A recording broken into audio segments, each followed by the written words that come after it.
منیزہ آپ فرمائیے گا کہ کیا آپ کو کیا لگتا ہے کہ اب عمران خان کی جو پولیٹیکل کیمپین ہے وہ کہاں کھڑی ہے؟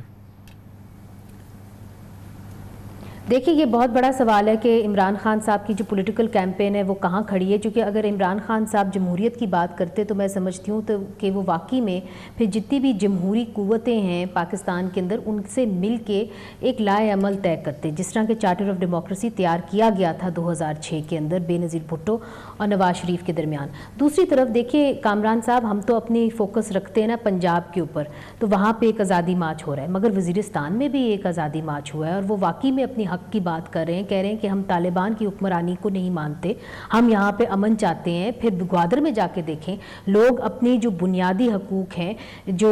رائٹ ٹو لائیولی ہوڈ ہے، اس کے لیے حق تو تحریک کی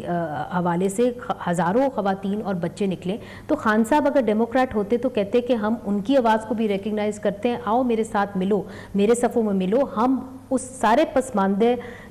علاقوں کی بات کرتے ہیں، ان لوگوں کی بات کرتے ہیں جن سے آزادی چھینی گئی ہے، اور میں ایک حقیقی جمہوری لیڈر ہوں اور میں آزادی مارچ کے اندر ان تمام لوگوں کی بات کر رہا ہوں۔ مگر جب وہ کرپشن کی بات کرتے ہیں اور صرف کرپشن کی بات کرتے ہیں تو ان کی جو تیر ہوتے ہیں ہمیشہ پیپلز پارٹی اور نواز شریف صاحب کی طرف ہوتے ہیں، پیپلز پارٹی اب کم، نواز شریف صاحب کی طرف زیادہ۔ تو ان کی اپنی جو پنجاب کے اندر جو ہو رہا ہے وہ تو سپریم کورٹ کے اندر معاملہ آیا ہوا ہے کہ کس طرح پولیس کو پولیٹیسائز کر دیا گیا ہے، پھر وہاں پہ لیا کے اندر ایک جو ڈی پی او ہیں ان کو برطرف کر دیا گیا، اس لیے چونکہ انہوں نے جو وہاں پہ لوکل پولیٹیکل لیڈرز ہیں ان کا ساتھ نہیں دیا، اور جو وہاں پہ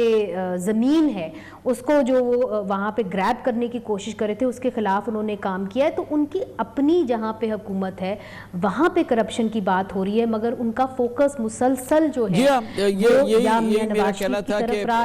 کاش وہ پنجاب کو ایک ماڈل بنا دیتے، وہ کرپشن فری ایک سٹیٹ بنا دیتے، اور جس کو کہ پھر ساری دنیا، پھر ہر پاکستانی اس کو